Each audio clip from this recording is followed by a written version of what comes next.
असंख्य नाम असंख्य थाव, अगम अगम असंख्य लो, असंख्य कह ये सर भार होए,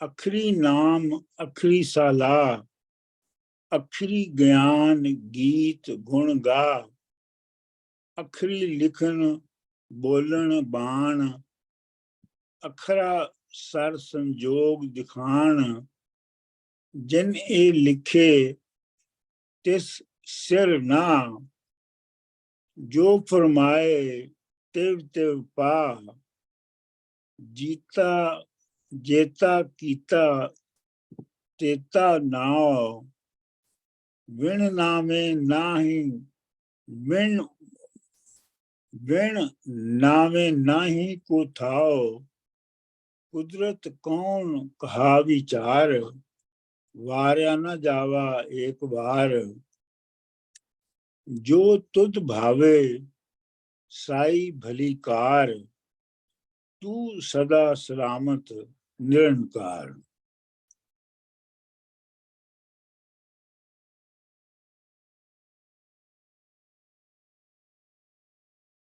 अच्छा, ये जिहड़ी पौड़ी है, इस पौड़ी दे विच ये असंख दी जिहड़ी सारी लड़ी आ रही है, इहदे विच बाबा गुरु नानक जी जिहड़े ने वो जिहड़ा संसार है ओदी वास्टनेस और ओदी इनफिनिटी जिहड़ी है ਉਹਨੂੰ ਕਈਆਂ ਤਰੀਕਿਆਂ ਦੇ ਨਾਲ ਉਘੇੜਦੇ ਨੇ।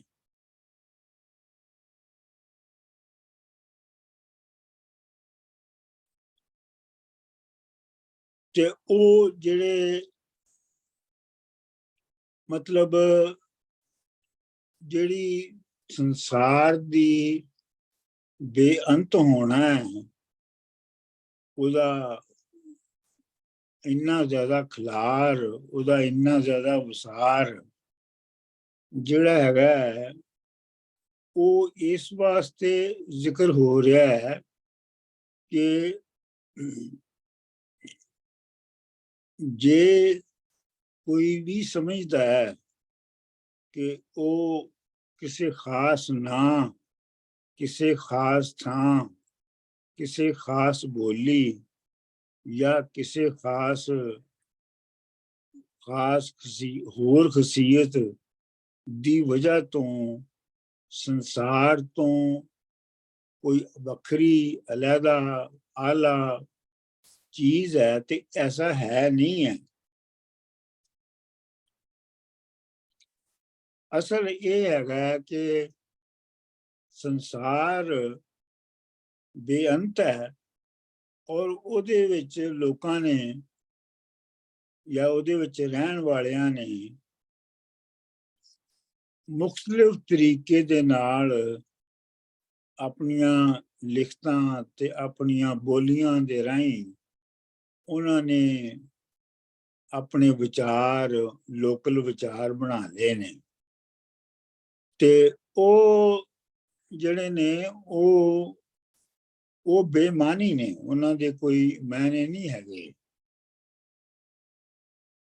ਲਿਹਾਜ਼ਾ ਜਿਹੜੀ ਯੂਨੀਵਰਸ ਦੀ ਯੂਨੀਵਰਸੈਲਿਟੀ ਹੈ, ਜਿਨ੍ਹਾਂ ਦੇ ਸਾਨੂੰ ਨਾਮ ਹੀ ਨਹੀਂ ਆਉਂਦੇ, ਜਿਨ੍ਹਾਂ ਥਾਵਾਂ ਦਾ ਸਾਨੂੰ ਪਤਾ ਵੀ ਨਹੀਂ ਹੈਗਾ, ਉਹਨਾਂ ਨੂੰ ਵੀ ਜਿਹੜਾ ਹੈ ਉਹ ਸੋਚਣਾ, ਆਪਣੀ ਸਮਝ ਦੇ ਵਿੱਚ, ਆਪਣੀ ਅਕਲ ਦੇ ਵਿੱਚ, ਆਪਣੀ ਵਿਚਾਰਧਾਰਾ ਦੇ ਵਿੱਚ ਉਹਨਾਂ ਨੂੰ ਹੀ ਰੱਖ ਕੇ ਗੱਲ ਕਰਨੀ ਚਾਹੀਦੀ ਹੈ। ਹੁਣ ਇਹ ਦੇਖੋ, ਅਸੰਖ ਨਾਮ ਬੇਅੰਤ ਨਾਂ ਨੇ, ਅਸੰਖ ਥਾਂ ਬੇਅੰਤ ਥਾਵਾਂ ਨੇ, ਅਗਮ ਅਗਮ ਅਸੰਖ ਲੋਕ, ਅੱਗੇ ਅੱਗੇ ਯਾਨੀ ਅਣਜਾਣੇ। ਅਗਮ ਦਾ ਮਤਲਬ ਹੁੰਦਾ ਹੈ ਐਸੀ ਥਾਂ ਅੱਗੇ ਦੀ ਆਉਣ ਵਾਲੀ ਜਾਂ ਅੱਗੇ ਅੱਗੇ ਜਿਹੜੀ ਜਿਹਦੇ ਬਾਰੇ ਚ ਸਾਨੂੰ ਕੋਈ ਪਤਾ ਨਹੀਂ। ਅਸੰਖ ਲੋ, ਲੋ ਦਾ ਮਤਲਬ ਹੈ ਲੋਕ, ਤੇ ਅੱਗੇ ਅੱਗੇ ਬੇਅੰਤ ਤਰ੍ਹਾਂ ਦੇ ਅਣਜਾਣੇ ਲੋਕ ਨੇ। ਅਸੰਖ ਕੇ ਕਹਿ ਸਰ ਭਾਰ ਹੋਏ, ਮਤਲਬ ਇਹ ਜੋ ਅਸੀਂ ਕਹਿੰਦੇ ਹਾਂ ਇਹਨਾਂ ਸਾਰਿਆਂ ਦੇ ਬਾਰੇ ਚ, ਉਹ ਸਿਰ ਭਾਰ ਹੀ ਹੋ ਜਾਂਦਾ ਹੈ। ਇਹ ਜਿਹੜਾ ਸਿਰ ਭਾਰੋ ਹੋਏ ਨਾ, ਇਹਦਾ ਮੈਨੂੰ ਸਰ ਭਾਰੋ ਦਾ ਤੇ ਮੈਂ ਜਿਹੜਾ ਮੈਨੇ ਪੜ੍ਹੇ ਨੇ ਉਹਨਾਂ ਤੇ ਮੈਨੂੰ ਸੈਟਿਸਫੈਕਸ਼ਨ ਨਹੀਂ ਹੈਗੀ। ਮੇਰਾ ਖਿਆਲ ਹੈ ਇਹਦਾ ਕੋਈ ਮਤਲਬ ਹੋਰ ਹੋਵੇਗਾ ਜਿਹਦੀ ਮੈਂ ਖੋਜ ਚਾਂ। ਤੁਸੀਂ ਕੀ ਇਹਦੀ ਸੁਣੀ ਹੈ ਸਰਭਾਵ ਦੀ, ਸਰਭਾਰੋ ਦੀ? ਸਰ ਭਾਰ ਦੀ ਜੇ ਉਦਾਂ ਸਮਝਿਆ ਜਾਵੇ ਤੇ ਇਹ ਤੁਹਾਡੇ ਸਿਰ ਭਾਰ ਹੀ ਪੈਣਾ ਜੇ ਤੁਸੀਂ ਇਫ ਯੂ ਸੇ ਕਿ ਮੈਂ ਇਸ ਗੱਲ ਨੂੰ ਸਮਝ ਲਿਆ ਜਾਂ ਕਰ ਲਿਆ, ਇਹ ਗਲਤ ਗੱਲ ਹੋਣੀ ਹੈ। ਤੁਹਾਨੂੰ ਇਹਦਾ ਮਤਲਬ ਕਿ ਸਿਰ ਭਾਰ ਹੈ ਤਾਂ ਤੁਹਾਡੀ ਇਹ ਗਲਤੀ ਹੈਗੀ ਹੈ, ਤੇ ਤੁਹਾਨੂੰ ਇਹ ਗਲਤੀ ਤੁਹਾਡੇ ਸਿਰ ਪੈ ਜਾਣੀ। ਸਿਰ ਪੈ ਜਾਣੀ ਮਤਲਬ ਤੁਹਾਨੂੰ ਇਹਦਾ ਭਾਰ ਹੈਗਾ, ਬਿਕੋਜ਼ ਤੁਸੀਂ ਇਹ ਗਲਤ ਬਿਆਨੀ ਕੀਤੀ ਹੈ, ਗਲਤ ਬਿਆਨੀ ਕੀਤੀ ਤੁਸੀਂ। ਮਤਲਬ ਇਹ ਹੈ ਕਿ ਸਿਰ ਭਾਰ ਜਿਹੜਾ ਹੈ ਉਹ ਤੁਸੀਂ ਭਾਰ ਦੇ ਮਾਇਨਿਆਂ ਚ ਲੈ ਰਹੇ ਹੋ। ਹਾਂ, ਕਿ ਗਲਤ ਬਿਆਨੀ ਦਾ ਸਿਰ ਭਾਰ ਤੁਹਾਡੇ ਪੈ ਜਾਣਾ, ਕਿਉਂਕਿ ਸਿਰ ਭਾਰ ਉਤਾਰਨਾ ਪੈਂਦਾ ਨਾ। ਫਿਰ ਜਿਹੜਾ ਸਿਰ ਭਾਰ ਪੈ ਜਾਂਦਾ ਕਿਸੇ ਦਾ, ਤੁਸੀਂ ਕਿਸੇ ਦੇ ਤੁਸੀਂ ਪੈਸੇ ਲੈਂਦੇ ਹੋ ਜਾਂ ਕੁਝ ਕਹਿੰਦੇ ਹੋ, ਤੁਹਾਡੇ ਸਿਰ ਭਾਰ ਪੈ ਜਾਂਦਾ ਨਾ ਇੱਕ ਕਿਸਮ। ਸੋ ਤੁਹਾਨੂੰ then you are supposed to correct it. ਤੁਸੀਂ ਉਸ ਚੀਜ਼ ਨੂੰ ਮੁਆਵਜ਼ਾ ਦੇ, ਮਤਲਬ ਕਿ you have to correct that mistake. So ਤੁਸੀਂ ਜੇ ਗਲਤ ਬਿਆਨੀ ਕੀਤੀ ਹੈ ਤੇ ਤੁਹਾਡੇ ਸਿਰੇ ਭਾਰ ਹੈ ਕਿ ਤੁਸੀਂ ਉਹਨੂੰ ਫਿਰ ਹੋਰ ਖੋਜੋ ਔਰ ਉਹਦੀ ਸਹੀ ਬਿਆਨੀ ਕਰੋ। ਇਹਨੂੰ ਇੰਜ ਵੀ ਸਮਝਿਆ ਜਾ ਸਕਦਾ ਹੈ, ਸੰਖ ਕਹੀਏ ਸਰ ਭਾਰ ਹੋਵੇ, ਮਤਲਬ ਇਹ ਵੀ ਤਾਂ ਹੋ ਸਕਦਾ ਨਾ ਕਿ ਜੋ ਅਸੀਂ ਇਹ ਸਾਰਾ ਕੁਝ ਕਹਿੰਦੇ ਆ ਇਹ ਸਿਰ ਭਾਰ ਹੋ ਜਾਂਦਾ। ਸਿਰ ਭਾਰ ਮਤਲਬ ਉਲਟਾ ਹੋ ਜਾਂਦਾ। ਹਾਂ, ਮੈਂ ਵੀ ਇਹੀ ਸੋਚ ਰਿਹਾ ਸੀ ਕਿ ਕਈ ਲੋਕ ਨੇ ਜਿਹੜੇ ਸਿਰ ਭਾਰ ਹੋ ਕੇ ਉਲਟੇ ਹੋ ਕੇ ਵੀ ਇਹਦੇ ਬਾਰੇ ਵਿਚਾਰ ਕਰਦੇ ਨੇ, ਲਟਕ ਕੇ। ਮੇਰਾ ਖਿਆਲ ਹੈ ਕਿ ਇੰਜ ਸ਼ਾਇਦ ਇਹ ਮੈंने शायद ज्यादा बेहतर नहीं। In the previous pori, asank nindak sir kare bhar as well. So is there a similarity? Is there a connection here? In the previous pori. Previous pori ch ki siga? Asank nindak sir kare bhar. ਮੇਰੇ ਖਿਆਲ ਉਹਦਾ ਮਤਲਬ ਅਸੀਂ ਕੱਢਿਆ ਸੀ ਕਿ ਜਿਹੜੇ ਨਿੰਦਕ ਲੋਕ ਨੇ ਉਸ ਚੀਜ਼ ਦਾ ਉਲਟਾ ਮਤਲਬ ਕੱਢ ਲੈਂਦੇ ਨੇ, ਅਤੇ ਮੇਰਾ ਖਿਆਲ ਇਹ ਵੀ ਫਿਰ ਉਹ ਹੀ ਹੈ। So it's a similarity, like a similar connection. Okay. ਅਖਰੀ ਨਾਮ ਅਖਰੀ ਸਲਾਹ, ਅਖਰੀ ਨਾਮ ਅਖਰੀ ਸਲਾਹ। ਅਖਰੀ ਨਾਮ, ਅੱਖਰ ਦਾ ਮਤਲਬ ਹੈ ਲਫ਼ਜ਼, ਹਰਫ, ਸ਼ਬਦ। ਅਖਰੀ ਨਾਮ ਅਖਰੀ ਸਲਾਹ, ਇਹਨੂੰ ਇੰਜ ਵੀ ਤੁਸੀਂ ਪੜ੍ਹ ਸਕਦੇ ਹੋ ਕਿ ਇਹ ਇੱਕ ਲਫ਼ਜ਼ੀ ਨਾਂ ਨੇ, ਤੇ ਇਹ ਲਫ਼ਜ਼ੀ ਜਿਹੜੇ ਇਹ ਖੂਬਸੂਰਤੀ ਜਾਂ ਬਿਹਤਰੀ, ਸਲਾਹ ਦਾ ਮਤਲਬ ਬਿਹਤਰੀ ਕਿਹਾ ਜਾ ਸਕਦਾ ਹੈ। ਇਹ ਅੱਖਰ ਨੇ। ਅੱਖਰੀ ਗਿਆਨ ਗੀਤ ਗੁਣ ਗਾ, ਤੇ ਜਿਹੜਾ ਗਿਆਨ ਹੈ ਉਹ ਵੀ ਲਫ਼ਜ਼ੀ ਹੈ, ਲਫ਼ਜ਼ਾਂ ਦੇ ਰਾਹੀਂ ਆ ਰਿਹਾ ਹੈ, ਤੇ ਗੀਤ ਗੁਣ ਗਾ ਉਹ ਸਾਰਾ ਕੁਝ ਅੱਖਰਾਂ ਦੇ ਉੱਤੇ ਉਸਰਿਆ। ਅੱਖਰੀ ਲਿਖਣ ਬੋਲਣ ਬਾਣ, ਤੇ ਅੱਖਰਾਂ ਦੇ ਵਿੱਚ ਇਹ ਸਾਰਾ ਕੁਝ ਲਫ਼ਜ਼ੀ ਤੌਰ ਤੇ ਲਿਖਿਆ ਜਾਂਦਾ ਹੈ, ਤੇ ਬੋਲਣ ਦਾ ਜਿਹੜਾ ਇੱਕ ਜਿਹੜਾ ਬੋਲਣ ਦਾ ਬਾਣ ਦਾ ਮਤਲਬ ਆਦਤ ਵੀ ਹੁੰਦਾ ਹੈ, ਬਾਣ ਦਾ ਮਤਲਬ ਬੋਲੀ ਵੀ ਹੋ ਸਕਦਾ ਹੈ। ਤਰੀਕਾ ਤੇ ਤਰੀਕਾ ਜੀ ਤਰੀਕਾ ਗੁਫ਼ਤਗੂ ਦਾ ਤਰੀਕਾ, ਕਹਿਣ ਦਾ ਹਾਂ, ਤਰੀਕਾ। ਤਰੀਕਾ ਗੁਫ਼ਤਗੂ ਦਾ, ਇਹ ਤਰੀਕਾ ਗੁਫ਼ਤਗੂ ਦਾ ਅੱਖਰਾ ਸਰ ਸੰਜੋਗ ਵਿਖਾਣ। ਅੱਖਰ ਜਾਨੀ ਜਿਹੜੇ ਲਫ਼ਜ਼ਾਂ ਦੇ ਜ਼ਰੀਏ ਜਿਹੜਾ ਸੰਜੋਗ ਹੈ ਉਹ ਵਿਖਾਇਆ ਜਾਂਦਾ ਹੈ। ਜਿਨ ਇਹ ਲਿਖੇ ਤਿਸ ਸਿਰ ਨਾ, ਜਿਨੇ ਵੀ ਇਹ ਸਾਰੇ ਜੋ ਤੇ ਅਸੀਂ ਗੱਲ ਕੀਤੀ ਹੈ, ਜਿੰਨੇ ਵੀ ਇਹ ਲਿਖੇ ਨੇ, ਇਹ ਤਿਸ ਸਿਰ ਨਾ, ਉਹਨਾਂ ਦੇ ਸਿਰ ਦੇ ਉੱਤੇ ਨਹੀਂ ਇਹ ਹੈਗੇ। ਮਤਲਬ ਉਹਨਾਂ ਤੇ ਡਿਪੈਂਡ ਨਹੀਂ ਕਰਦੇ। ਜੋ ਫਰਮਾਏ ਤਿਵ ਤਿਵ ਪਾ, ਜੋ ਉਹ ਫਰਮਾਉਂਦਾ ਹੈ ਜਾਂ ਹੁਕਮ ਦਿੰਦਾ ਹੈ ਉਵੇਂ ਉਵੇਂ ਪਾਇਆ ਜਾਂਦਾ ਹੈ। ਜੇਤਾ ਕੀਤਾ ਤੇਤਾ ਨਾਉ, ਜਿੰਨਾ ਵੀ ਕਿਸੇ ਨੇ ਕੀਤਾ ਉਹ ਉਨਾ ਹੀ ਉਹਨੂੰ ਮਿਲਿਆ। ਵਿਣ ਨਾਵੇਂ ਨਾ ਹੀ ਕੋ ਥਾਉ,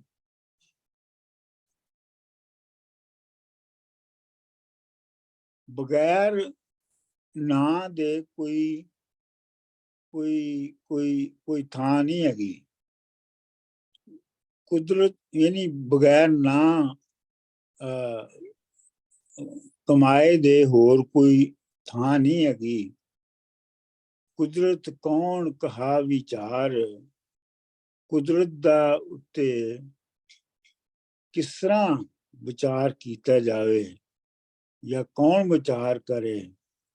ਵਾਰਿਆ ਨਾ ਜਾਵਾ ਇੱਕ ਵਾਰ, ਜੋ ਤੁਧ ਭਾਵੇ ਸਾਈ ਭਲੀ ਕਾਰ, ਤੂੰ ਸਲਾਮਤ ਸਦਾ ਸਲਾਮਤ ਨਿਰੰਕਾਰ। ਇਹ ਅਸੀਂ ਪਿੱਛੇ ਕਰ ਚੁੱਕੇ ਹਾਂ। ਅੱਛਾ ਜੀ, ਸੋ ਕਹਿਣ ਦਾ ਭਾਵ ਇਹ ਹੈ ਕਿ ਵੀ ਜਿਸ ਚੀਜ਼ ਦੀ ਸਾਨੂੰ ਇਸ ਕੁਦਰਤ ਦੇ ਵਿੱਚ ਸਮਝ ਆਈ ਜਾ ਰਹੀ ਹੈ, ਉਹਨੂੰ ਅਸੀਂ ਇੱਕ ਨਾਂ ਦੇ ਕੇ ਆਈਡੈਂਟੀਫਾਈ ਕਰੀ ਜਾ ਰਹੇ ਹਾਂ।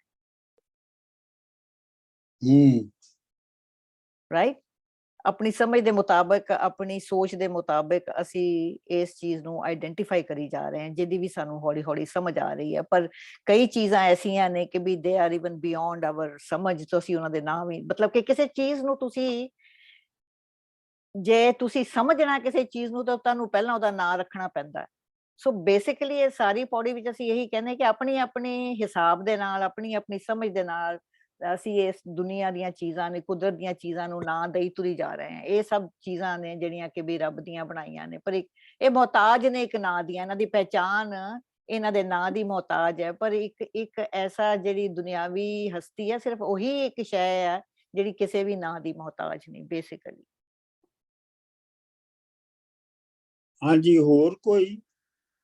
ਮੈਂ ਡਾਕਟਰ ਸਾਹਿਬ ਇੱਥੇ ਆਇਡੈਂਟੀਫਾਈ ਕਰਨਾ ਚਾਹੁੰਦਾ ਸੀ ਕਿ ਇੱਕ ਤਾਂ ਅਸੀਂ ਅੱਖਰ ਕਹਿੰਦੇ, ਸ਼ਬਦ ਕਹਿੰਦੇ, ਜਿਹਦੇ ਬਾਰੇ ਐਕਚੁਅਲੀ ਨੌਲੇਜ ਵੀ ਹੁੰਦਾ ਕਿ ਗਿਆਨ ਹੈ ਉਹਦੇ 'ਚ ਬਹੁਤ ਜ਼ਿਆਦਾ ਅੱਖਰ ਦੇ ਵਿੱਚ, ਸ਼ਬਦ ਦੇ ਵਿੱਚ। ਦੂਸਰਾ ਤੁਸੀਂ ਜੋ ਕਹਿ ਰਹੇ ਹੈ ਕਿ ਅੱਖਰੀ ਮਤਲਬ ਕਿ ਸੁਪਰਫਿਸ਼ਲੀ ਜਿਹੜੀਆਂ ਗੱਲਾਂ ਬਾਤਾਂ ਦੇ ਵਿੱਚ ਲੋਕਾਂ ਨੇ ਲਿਖੀਆਂ, ਉਹ ਤੋਂ ਵੀ ਡੂੰਘਾਈ ਵਾਲੀ ਗੱਲ ਹੈਗੀ ਆ। ਅੱਖਰੀ ਮੀਨਸ ਸੁਪਰਫਿਸ਼ੀਅਲ, ਇਹ ਤੁਸੀਂ ਕਹਿ ਰਹੇ ਹੋ? ਬਿਲਕੁਲ, ਮੈਂ ਇਹ ਕਹਿ ਰਿਹਾ ਕਿ ਅੱਖਰੀ ਦਾ ਮਤਲਬ ਹੈ ਲਫ਼ਜ਼ੀ। ਯਾਨੀ ਮਤਲਬ ਉਹ ਲਫ਼ਜ਼ ਨੇ, ਉਹਨਾਂ ਦੇ ਪਿੱਛੇ ਕੋਈ ਸੋਚਿਆ ਸਮਝਿਆ ਕੰਟੈਂਟ ਨਹੀਂ ਹੈਗਾ। ਮਤਲਬ ਦੇਖੋ ਨਾ, ਇਹ ਜਿਹੜਾ ਸ਼ੁਰੂ ਹੁੰਦਾ ਅਸੰਖ ਨਾਉ ਅਸੰਖ ਥਾਉ, ਅਗਮ ਅਗਮ ਅਸੰਖ ਲੋ। ਠੀਕ, ਜਿਹੜੇ ਨਾਂ ਨੇ ਉਹ ਵੀ ਬੇਅੰਤ ਨੇ ਤੇ ਥਾਵਾਂ ਵੀ ਬੇਅੰਤ ਨੇ। ਹੁਣ ਇਹ ਜਿਹੜੀਆਂ ਸਾਰੀਆਂ ਨਾਂ ਨੇ, ਜਿਹੜੀਆਂ ਸਾਰੀਆਂ ਥਾਵਾਂ ਨੇ, ਔਰ ਅੱਗੇ ਅੱਗੇ ਸਾਡੇ ਜਾਣਨ ਤੋਂ ਵੀ ਅੱਗੇ ਬੇਅੰਤ ਲੋਕ ਨੇ, ਉਹਨਾਂ ਵਿੱਚੋਂ ਪੁੱਠੀਆਂ ਗੱਲਾਂ ਕਰਨ ਵਾਲੇ ਵੀ ਨੇ, ਪਰ ਅਖਰੀ ਨਾਮ ਇਹਨਾਂ ਸਾਰਿਆਂ ਨੇ ਇਹ ਜਿਹੜੇ ਸਾਰੇ ਨਾਂ ਤੇ ਥਾਵਾਂ ਜਿਹੜੀਆਂ ਡੈਜ਼ਿਗਨੇਟ ਕੀਤੀਆਂ ਨੇ, ਇਹ ਲਫ਼ਜ਼ੀ ਨੇ। ਮਿਸਾਲ ਤੌਰ ਤੇ ਪ੍ਰੀਤ ਨਗਰ, ਠੀਕ, ਇੱਕ ਥਾਂ ਹੈ। ਹਾਂਜੀ, ਨਾਲ ਹੀ ਆਪਣੇ ਅੰਮ੍ਰਿਤਸਰ ਦੇ ਕੋਲ। ਹਾਂ, ਪ੍ਰੀਤ ਨਗਰ, ਤਾਂ ਮਤਲਬ ਉਹ ਜ਼ਰੂਰੀ ਨਹੀਂ ਹੈ ਕਿ ਉਹ ਪ੍ਰੀਤ ਦਾ ਘਰ ਹੋਵੇ। ਨਾ ਨਾ, ਉੱਥੇ ਬੜੇ ਲੜਾਈ ਝਗੜੇ ਹੁੰਦੇ ਸੀ ਉੱਥੇ ਤਾਂ। ਅੱਛਾ, ਜਾਂ ਅਸੀਂ ਕਹੀਏ ਮਨਮੋਹਨ, ਇੱਕ ਨਾਂ ਅਸੀਂ ਬੋਲਿਆ, ਠੀਕ, ਮਨ ਨੂੰ ਮੋਹਣ ਵਾਲਾ, ਤੇ ਜ਼ਰੂਰੀ ਨਹੀਂ ਕਿ ਅਸੀਂ ਉਹ ਜਿਸ ਨੂੰ ਮਨ ਮੋਹਣ ਕਹਿੰਦੇ ਆ ਉਹ ਮਨ ਮੋਹਣ ਹੀ ਹੋਵੇ।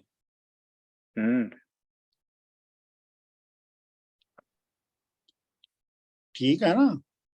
ਇਸੇ ਤਰ੍ਹਾਂ ਅਸੀਂ ਜਿਵੇਂ ਜਿਵੇਂ ਮੁਖਤਲਿਫ ਥਾਵਾਂ ਤੇ ਮੁਖਤਲਿਫ ਵਿਸ਼ਿਆਵਾਂ ਦੇ ਨਾਂ ਰੱਖੇ ਨੇ, ਉਹ ਲਫ਼ਜ਼ੀ ਨੇ, ਉਹ ਉਹਨਾਂ ਦੇ ਪਿੱਛੇ ਜਿਹੜੇ ਉਹ ਜਿਨ੍ਹਾਂ ਲਫ਼ਜ਼ਾਂ ਦੇ ਵਿੱਚ ਉਹਨਾਂ ਨੂੰ ਕਿਹਾ ਗਿਆ ਹੈ, ਉਹ ਜ਼ਰੂਰੀ ਨਹੀਂ ਕਿ ਉਹ ਹੋਣ।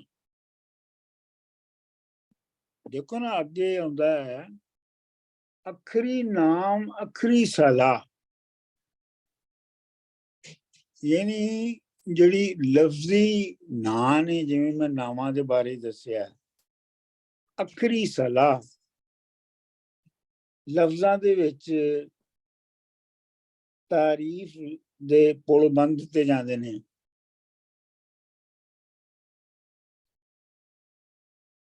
ਬਿਲਕੁਲ, ਸਾਡੇ ਜਿੱਦਾਂ ਹੈਗਾ ਕਿ ਕਿਸੇ ਨੇ ਨਾਂ ਸ਼ੇਰ ਸਿੰਘ ਰੱਖਿਆ ਤੇ ਡਰਦਾ ਬਿੱਲੀਆਂ ਤੋਂ, ਜਿੱਦਾਂ ਕਹਿੰਦੇ ਆ, ਅਸਲੀ ਐਗਜ਼ਾਮਪਲ।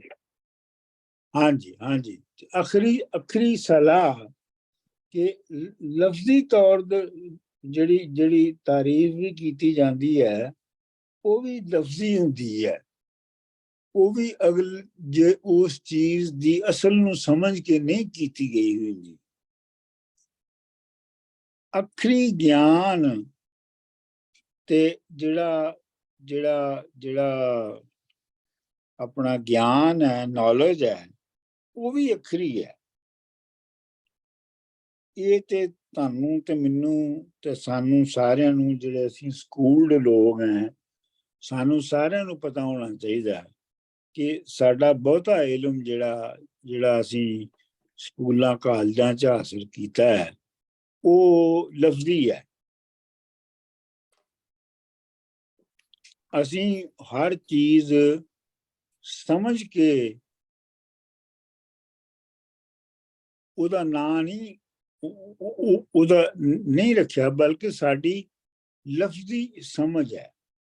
ਮਿਸਾਲ ਦੇ ਤੌਰ ਤੇ ਤੁਸੀਂ ਆਪਣਾ ਫਲਸਫਾ ਪੜ੍ਹ ਰਹੇ ਹੋ ਤੇ ਤੁਸੀਂ ਫਲਸਫੇ 'ਚ ਕਹਿ ਰਹੇ ਹੋ ਕਿ ਜੀ ਜਿਹੜਾ ਕਾਂਟ ਸੀ ਉਹ ਟ੍ਰਾਂਸੈਂਡੈਂਟਲ ਮੈਟਾਫਿਜ਼ਿਕਸ ਨੂੰ ਮੰਨਦਾ ਸੀ, ਠੀਕ। ਇਹ ਹੁਣ ਅਸੀਂ ਟ੍ਰਾਂਸੈਂਡੈਂਟਲ ਮੈਟਾਫਿਜ਼ਿਕਸ ਦਾ ਜਿਹੜਾ ਅਸੀਂ ਲਫ਼ਜ਼ ਹੈ, ਇਹ ਬਸ ਅਸੀਂ ਲਫ਼ਜ਼ ਸਿੱਖ ਲਿਆ। ਐਕਚੁਅਲੀ ਉਹਦੇ ਪਿੱਛੇ ਮਤਲਬ ਕੀ ਸੀ, ਇਹ ਨਹੀਂ ਸਾਨੂੰ ਪਤਾ। ਅਖਰੀ ਗਿਆਨ ਗੀਤ ਗੁਣ ਗਾ, ਗੀਤ ਜਿਹੜੇ ਨੇ, ਜਿਹੜੇ ਗੁਣ ਗਾਏ ਜਾਂਦੇ ਨੇ, ਉਹ ਵੀ ਸਾਰੇ ਅਖਰੀ ਨੇ। ਅਖਰੀ ਲਿਖਣ, ਬੋਲਣ, ਬਾਣ, ਤੇ ਜਿਹੜੀ ਲਿਖਣਾ ਹੈ ਉਹ ਵੀ ਲਫ਼ਜ਼ੀ ਹੈ। ਮਤਲਬ ਲਿਖਣ ਦਾ ਅਮਲ ਜਿਹੜਾ ਹੈ ਉਹ ਲਫ਼ਜ਼ੀ ਹੈ, ਔਰ ਜਿਹੜੇ ਬੋਲਣ ਦੇ ਪੈਟਰਨ, ਬਿਹੇਵੀਅਰਸ ਨੇ, ਉਹ ਵੀ ਉਹ ਵੀ ਜਿਹੜੇ ਨੇ ਤਕਰੀਬਨ ਆਦਤ ਨਾਲ ਬਣੇ ਨੇ।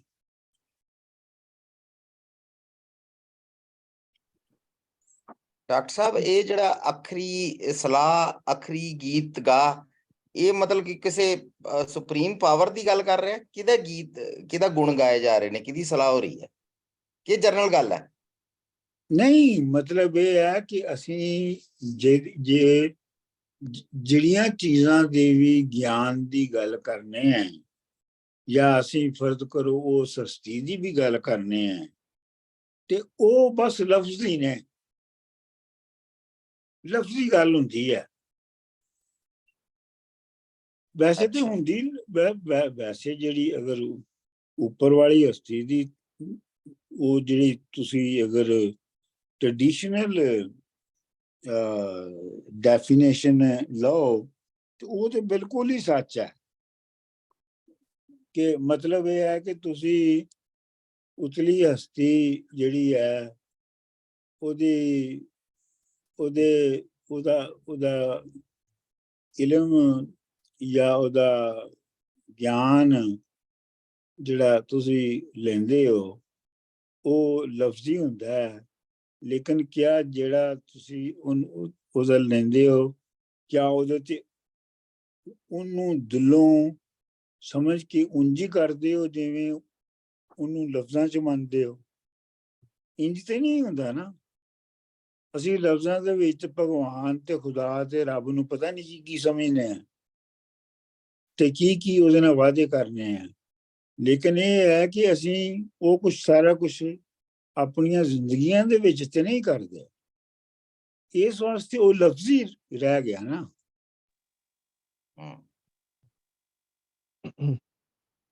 ਅਖਰਾ ਹਾਂਜੀ ਸੌਰੀ ਤੁਸੀਂ ਗੱਲ ਕਰੋ, ਮੈਂ ਬਾਅਦ ਚ ਕਰੂੰਗਾ। ਨਹੀਂ ਕਰੋ ਠੀਕ ਹੈ, ਇਹ ਇੱਕ ਕਿਸਮ ਦੀ ਐਨਲਾਈਟਨਮੈਂਟ ਹੋ ਗਈ ਹੈ ਨਾ। ਜਦ ਗੁਰੂ ਨਾਨਕ ਨੇ ਇਹ ਲਿਖਿਆ ਉਸ ਟਾਈਮ ਤੇ ਕੋਈ ਆਪ ਤਾਂ ਕੋਈ ਸੋਚਦਾ ਨਹੀਂ ਸੀ, ਜੋ ਪਾਂਡੇ ਜਾਂ ਮੌਲਵੀ ਕਹਿ ਦਿੰਦੇ ਸੀ, ਆਮ ਜਨਤਾ ਅਨਪੜ੍ਹ ਸੀ। ਉਹ ਫਿਰ ਗੁਰੂ ਨਾਨਕ ਤਾਂ ਇਹ ਕਹਿਣ ਡਿਆ ਵੀ ਤੁਸੀਂ ਆਪ ਦੇਖੋ ਲਫ਼ਜ਼ਾਂ 'ਚ ਲਿਖਿਆ ਕੀ ਆ, ਉਹ ਤੋਂ ਗਿਆਨ ਲਓ ਤੇ ਉਹ ਤੋਂ ਹੀ ਤੁਹਾਨੂੰ ਸਵਾਲ ਜਵਾਬ ਹੋਣਗੇ ਜੋ ਲਿਖਿਆ ਆ ਨੌਲੇਜ ਹੈ ਨਾ। ਤੇ ਸੁਪਰਫਿਸ਼ਲ ਜਾਂ ਸੁਪਰ ਪਾਵਰ ਸੁਪਰਨੈਚੁਰਲ ਤਾਂ ਤੁਸੀਂ ਨਾ ਮਤਲਬ ਖਿਆਲ ਕਰੋ। ਹਾਂ, ਮੇਰਾ ਖਿਆਲ ਹੈ ਬਾਬੇ ਨਾਨਕ ਨੇ ਉਸ ਵੇਲੇ ਦੇ ਬਾਰੇ 'ਚ ਹੀ ਨਹੀਂ ਲਿਖਿਆ, ਬਲਕਿ ਆਉਣ ਵਾਲਿਆਂ ਵਾਰਿਆਂ ਵਿੱਚ ਵੀ ਲਿਖਿਆ ਕਿ ਇਹ ਜਿਹੜੇ ਇਹ ਸਾਰੇ ਇਸ ਤਰ੍ਹਾਂ ਦੇ ਹੈ ਨੇ, ਇਹ ਸਾਰੇ ਲਫ਼ਜ਼ੀ ਖੇਡ ਹੈ, ਉਹਦੇ ਪਿੱਛੇ ਹਕੀਕਤ ਨਹੀਂ ਹੈਗੀ। ਮਤਲਬ ਜਿਹੜੀ ਲਫ਼ਜ਼ੀ ਖੇਡ ਖੇਡੀ ਜਾਂਦੀ ਹੈ ਉਹ ਸਿਰਫ ਲਫ਼ਜ਼ਾਂ ਤੱਕ ਹੀ ਰਹਿੰਦੀ ਹੈ। ਅੱਖਰਾਂ ਸਿਰ ਸੰਜੋਗ ਵਿਖਾਣ ਤੇ ਅੱਖਰਾਂ ਦੇ ਨਾਲ ਹੀ ਸੰਜੋਗ ਦਾ ਉੱਤੇ ਹੋਣਾ ਜਿਹੜਾ ਉਹ ਵਿਖਾਇਆ ਜਾਂਦਾ ਹੈ ਅੱਖਰਾਂ ਨਾਲ। ਜਿਨ ਇਹ ਲਿਖੇ ਤਿਸ ਸਿਰ ਨਾ, ਯਾਨੀ ਜਿੰਨੇ ਵੀ ਇਹ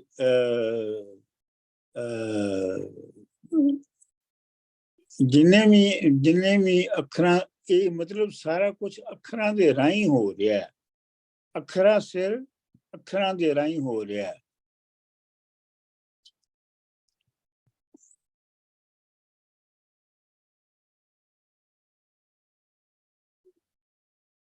ਅੱਖਰਾਂ ਸਿਰ ਯਾਨੀ ਅੱਖਰਾਂ ਰਾਹੀਂ ਸੰਜੋਗ ਵਿਖਾਣ, ਅੱਖਰਾਂ ਰਾਹੀਂ ਸੰਜੋਗ ਵਿਖਾਇਆ ਜਾਂਦਾ ਹੈ। ਜਿਨ ਇਹ ਲਿਖੇ ਤਿਸ ਸਿਰ ਨਾ, ਮਤਲਬ ਜਿੰਨੇ ਵੀ ਇਹ ਲਿਖੇ ਨੇ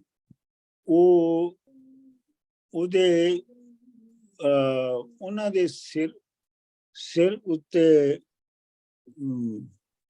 ਉਹਨਾਂ ਦੇ ਸਿਰ ਹੀ ਉਹਨਾਂ ਦੇ ਸਿਰ ਹੁੰਦੇ ਨੇ, ਉਹਨਾਂ ਦੀ ਆਪਣੀ ਸਮਝ ਦੇ ਮੁਤਾਬਿਕ, ਉਹਨਾਂ ਦੀ ਆਪਣੀ ਸਮਝ ਦੇ ਮੁਤਾਬਕ ਹੁੰਦੇ ਨੇ। ਬਿਲਕੁਲ, ਜੋ ਫਰਮਾਏ ਤਿਵ ਪਾ।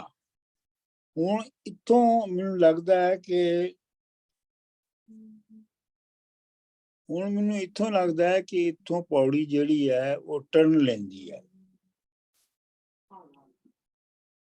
ਉਹ ਇਵੇਂ ਲੈਂਦੀ ਹੈ ਕਿ ਫਰਮਾਉਣ ਵਾਲਾ ਕੌਣ ਹੈ?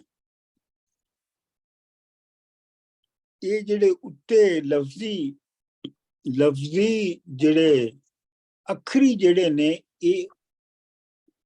ਇਹ ਹੁਣ ਉਹ ਨਹੀਂ ਹੈਗੇ ਜਿਹੜੇ ਫਰਮਾਉਂਦੇ ਨੇ। ਇੱਥੋਂ ਮੈਨੂੰ ਲੱਗਦਾ ਕਿ ਜਿਹੜੀ ਪੌੜੀ ਦੀ ਦੂਜੀ ਸਟੇਜ ਹੈ ਉਹ ਸ਼ੁਰੂ ਹੁੰਦੀ ਹੈ ਕਿ ਜੋ ਫਰਮਾਏ ਤਿਵ ਤਿਵ ਪਾ, ਜੇਤਾ ਕੀਤਾ ਤੇਤਾ ਨਾਉ। ਉਹ ਜੋ ਕਹਿੰਦਾ ਹੈ ਉਹ ਮਿਲਦਾ ਹੈ।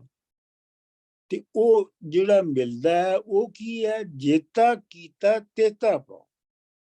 ਮਤਲਬ ਉਹ ਵੀ ਐਵੇਂ ਨਹੀਂ ਤੁਹਾਨੂੰ ਮਿਲ ਜਾਂਦਾ, ਬਲਕਿ ਤੁਸੀਂ ਜਿੰਨਾ ਕਰਦੇ ਹੋ, ਐਕਚੁਅਲੀ ਜਿੰਨਾ ਤੁਸੀਂ ਹਕੀਕਤ ਦੇ ਵਿੱਚ ਕਰਦੇ ਹੋ, ਓਨਾ ਹੀ ਤੁਹਾਡਾ ਨਾਮ ਹੁੰਦਾ ਹੈ। ਪਹਿਲੇ ਤਾਂ ਲਫ਼ਜ਼ੀ ਗੱਲਾਂ ਹੋ ਰਹੀਆਂ ਨੇ ਨਾ, ਹੁਣ ਲਫ਼ਜ਼ੀ ਗੱਲਾਂ ਨਹੀਂ ਹੋ ਰਹੀਆਂ। ਹੁਣ ਹੋ ਰਹੀਆਂ ਕਿ ਜੋ ਤੁਸੀਂ ਹਕੀਕਤ ਦੇ ਵਿੱਚ ਜਿੰਨਾ ਕੁਝ ਕਰ ਰਹੇ ਹੋ, ਓਨਾ ਹੀ ਤੁਹਾਡਾ ਨਾਮ ਹੋ ਰਿਹਾ ਹੈ। ਵਿਣ ਨਾਵੇਂ ਨਾ ਹੀ ਕੁਥਾਓ। ਤੇ ਇਹ ਜਿਹੜਾ ਤੁਹਾਡਾ ਆਪਣਾ ਕਮਾਇਆ ਹੋਇਆ ਨਾਂ ਹੈ, ਜਿਹੜਾ ਤੁਸੀਂ ਆਪੂ ਕਮਾਇਆ ਹੈ, ਇਹਦੇ ਬਗੈਰ ਕੋਈ ਥਾਂ ਨਹੀਂ ਹੈਗੀ। ਮਤਲਬ ਹਰ ਸ਼ੈ ਜਿਹੜੀ ਹੈ ਉਹ ਆਪਣੀ ਕਮਾਈ ਨਾਲ, ਆਪਣੀ ਕੋਸ਼ਿਸ਼ ਨਾਲ ਆਪਣਾ ਨਾਂ ਤੇ ਆਪਣੀ ਥਾਂ ਬਣਾ ਰਹੀ ਹੈ। ਜੇਤਾ ਕੀਤਾ ਤੇਤਾ ਨਾਉ। ਜਿੰਨਾ ਕੀਤਾ ਓਨਾ ਹੀ ਨਾਮ ਹੋਣਾ ਹੈ। ਇਹ ਅੱਖਰੀ ਦਾ ਬਿਲਕੁਲ ਉਲਟ ਹੈ। ਮੇਰਾ ਖਿਆਲ ਡਾਕਟਰ ਸਾਹਿਬ ਇਹ ਵੀ ਆ ਕਿ ਇਹ ਗੱਲ ਕਰ ਰਹੇ ਹਾਂ ਅਸੀਂ ਥਿਓਰੈਟੀਕਲ ਵਰਸਸ ਪ੍ਰੈਕਟੀਕਲ। ਥਿਓਰੈਟੀਕਲ ਕੀ ਗੱਲਾਂ ਨੇ ਤੇ ਤੁਸੀਂ ਇਨ ਪ੍ਰੈਕਟਿਸ ਕੀ ਕੀਤਾ, ਉਹਦੇ ਹਿਸਾਬ ਨਾਲ ਹੀ ਤੁਹਾਨੂੰ ਫਲ ਮਿਲਣਾ ਉਸ ਚੀਜ਼ ਦਾ। ਇਹ ਡਿਸਟਿੰਕਸ਼ਨ ਦੋਹਾਂ ਦੇ ਵਿੱਚ ਇਹੀ ਮੈਨੂੰ ਲੱਗਦੀ ਹੈ ਜੀ। ਇਹ ਵੀ ਹੋ ਸਕਦੀ ਹੈ ਤੇ ਇਹ ਵੀ ਹੋ ਸਕਦੀ ਹੈ ਕਿ ਜਿਹੜੀ ਅੱਖਰੀ ਹੈ ਉਹ ਬੇਸਿਕਲੀ ਕੀ ਕਹਿਣਾ ਚਾਹੀਦਾ ਹੈ, ਹਿਪੋਕ੍ਰੇਸੀ ਹੈ।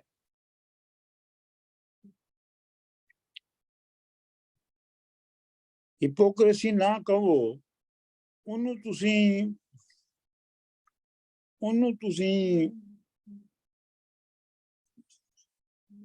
ਇੱਕ ਆਦਤਨ ਕਰਨ ਵਾਲੀਆਂ ਸਮਝ ਲਓ। ਹੁਣ ਮਤਲਬ ਜਿਹੜੇ ਮਜ਼ਹਬੀ ਲੋਕ ਕਿਤਾਬਾਂ ਲਿਖ ਰਹੇ ਨੇ,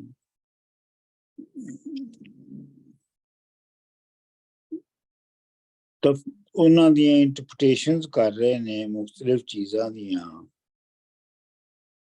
ਕਿਆ ਉਹ ਉਹਨਾਂ ਨੂੰ ਸਮਝਦੇ ਵੀ ਹੈ ਨੇ ਕਿ ਉਹ ਸਿਰਫ ਲਫ਼ਜ਼ ਲਿਖੀ ਜਾ ਰਹੇ ਨੇ? ਲੇਕਿਨ ਇੱਥੇ ਹੈਗਾ ਕਿ ਜੇਤਾ ਕੀਤਾ ਤੇਤਾ ਨਾਲ। ਜਿੰਨਾ ਇਹ ਹੁਣ ਇਹ ਨਹੀਂ ਕਿ ਸਿਰਫ ਲਫ਼ਜ਼ ਲੱਭਣੇ ਨੇ, ਬਲਕਿ ਜਿੰਨਾ ਕੀਤਾ ਹੈ ਉਨਾ ਹੀ ਨਾ ਹੋਣਾ ਹੈ। ਵਿਣ ਨਾਵੇਂ ਨਾ ਹੀ ਕੋਈ ਥਾਂ। ਤੇ ਇਹ ਆਪਣੇ ਕਮਾਏ ਹੋਏ ਨਾਂ ਤੋਂ ਬਿਨਾਂ ਇਲਾਵਾ ਕੋਈ ਥਾਂ ਨਹੀਂ ਆਣਾ।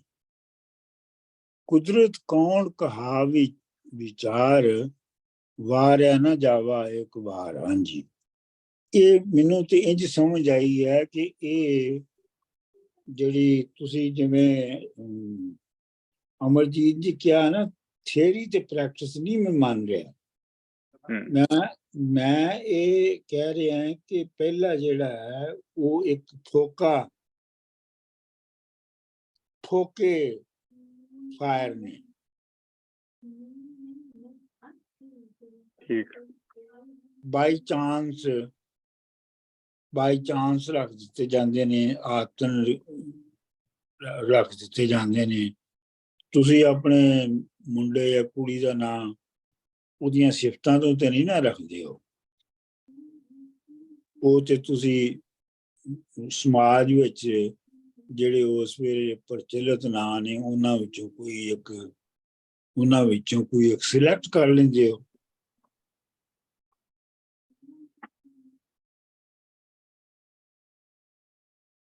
ਮੈਂ ਇਸ ਤਰ੍ਹਾਂ ਸੋਚ ਰਿਹਾ ਸੀ ਕਿ ਜਿਹੜੇ ਸਿਰਫ ਥਿਓਰੈਟੀਕਲ ਪੁਆਇੰਟ ਆਫ ਵਿਊ ਨਾਲ ਲਿਖਦੇ ਆ, ਜਿੱਦਾਂ ਰਾਈਟਰਸ ਹੀ ਦੇਖ ਲਓ ਅੱਜ ਕੱਲ੍ਹ ਦੇ, ਇੱਥੇ ਕੋਈ ਪਿੰਡਾਂ ਬਾਰੇ ਲਿਖ ਰਿਹਾ ਤੇ ਕੋਈ ਕਿਸੇ ਬਾਰੇ ਲਿਖ ਰਿਹਾ, ਔਰ ਬੈਠੇ ਨੇ ਇੱਥੇ ਅਮਰੀਕਾ 'ਚ ਜਾਂ ਕੈਨੇਡਾ 'ਚ, ਉਹਨਾਂ ਨੂੰ ਪ੍ਰੈਕਟੀਕਲੀ ਉਹਨਾਂ ਬਾਰੇ, ਕਿਸਾਨਾਂ ਬਾਰੇ, ਉਹਨਾਂ ਦੀ ਜ਼ਿੰਦਗੀ ਬਾਰੇ ਪ੍ਰੈਕਟੀਕਲੀ ਆਪ ਕੁਛ ਨਹੀਂ ਕੀਤਾ, ਪਰ ਥਿਓਰੈਟੀਕਲੀ ਉਹ ਸਾਰਾ ਸੋਚ ਕੇ ਆਪਣੇ ਉਹਨਾਂ ਨੇ ਮਹਿਲ ਉਡਾਏ ਖੜੇ ਕੀਤੇ ਨੇ। ਸੋ ਥਿਓਰੈਟੀਕਲੀ ਕੁਛ ਨੇ ਤੇ ਪ੍ਰੈਕਟੀਕਲੀ ਜਿਹੜੇ ਕਰਨ ਵਾਲੇ ਉਹਨਾਂ ਦੀ ਗੱਲ ਕੁਛ ਹੋਰ ਹੈ। ਮੈਂ ਇਸ ਪੁਆਇੰਟ ਆਫ ਵਿਊ ਨਾਲ ਸੋਚ ਰਿਹਾ। ਐਡੀ ਇਹਨੂੰ ਤੁਸੀਂ ਐਡੀ ਦੂਰ ਮਿਹਨਤ ਕਿਉਂ ਲੈ ਕੇ ਜਾਂਦੇ ਹੋ? ਤੁਸੀਂ ਇੱਕ ਪਿੰਡ ਵਿੱਚ ਹੀ ਵੇਖ ਲਓ, ਇੱਕ ਪਿੰਡ ਵਿੱਚ ਹੀ ਜਿਹੜੇ ਨਾਂ ਰੱਖੇ ਜਾਂਦੇ ਨੇ, ਜਿਹੜੇ ਮੌਲਵੀ ਤੇ ਪਿੰਡ ਦਾ ਪੰਡਿਤ ਜਿਹੜਾ ਹੈ, ਉਹ ਜੋ ਕੁਛ ਬੋਲਦਾ ਲਿਖਦਾ ਹੈ, ਉਹ ਜਿਹੜਾ ਹੈਗਾ ਉਹ ਫੋਕਾ ਹੁੰਦਾ।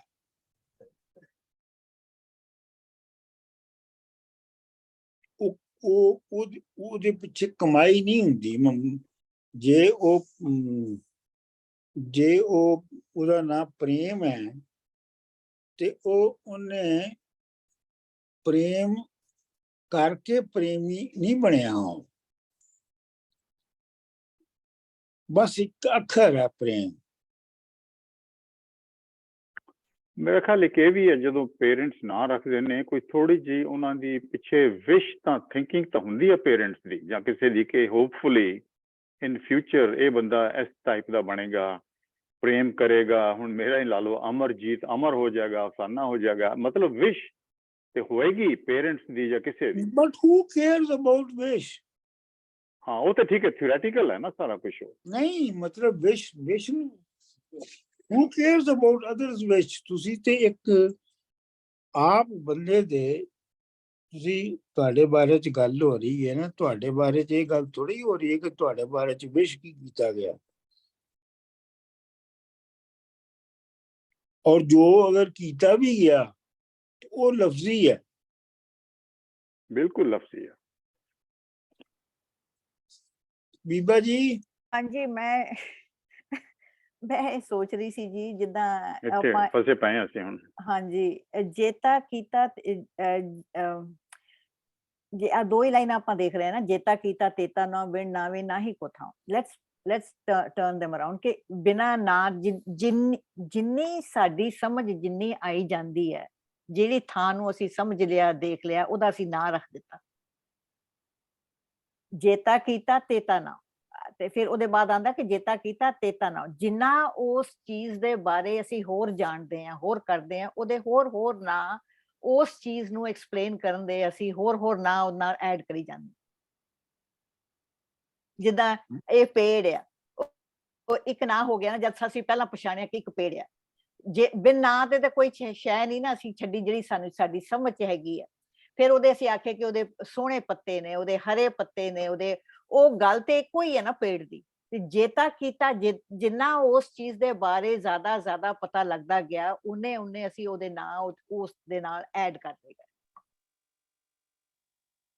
ਮੇਰਾ ਖਿਆਲ ਹੈ ਕਿ ਇਹ ਜੇਤਾ ਕੀਤੇ ਦਾ ਮਤਲਬ ਹੈਗਾ ਜਿੰਨਾ ਤੁਸੀਂ ਆਪ ਆਪਣੇ ਅੰਦਰੋਂ, ਜਿੰਨਾ ਉਹਦਾ ਐਕਸਪੀਰੀਅੰਸ ਕੀਤਾ,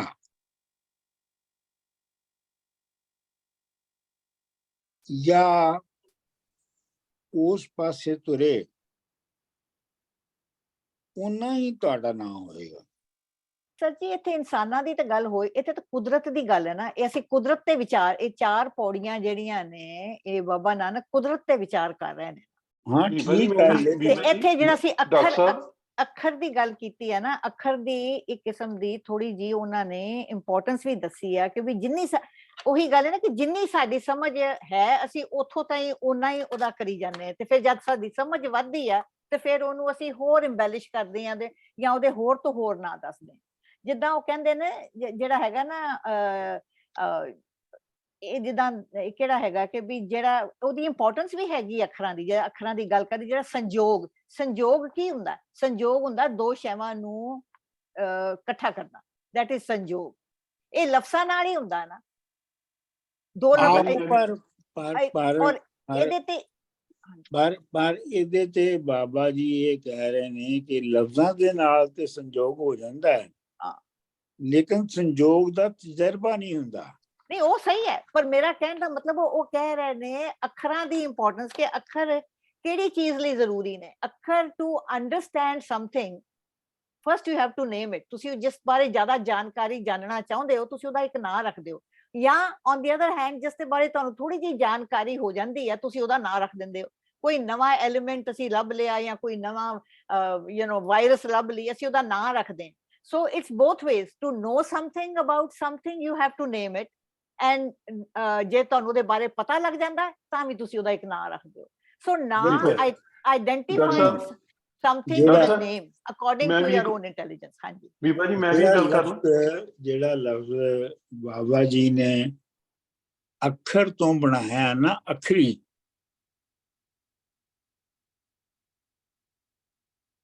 ਅੱਖਰੀ ਦੇ ਕੀ ਮਾਇਨੇ?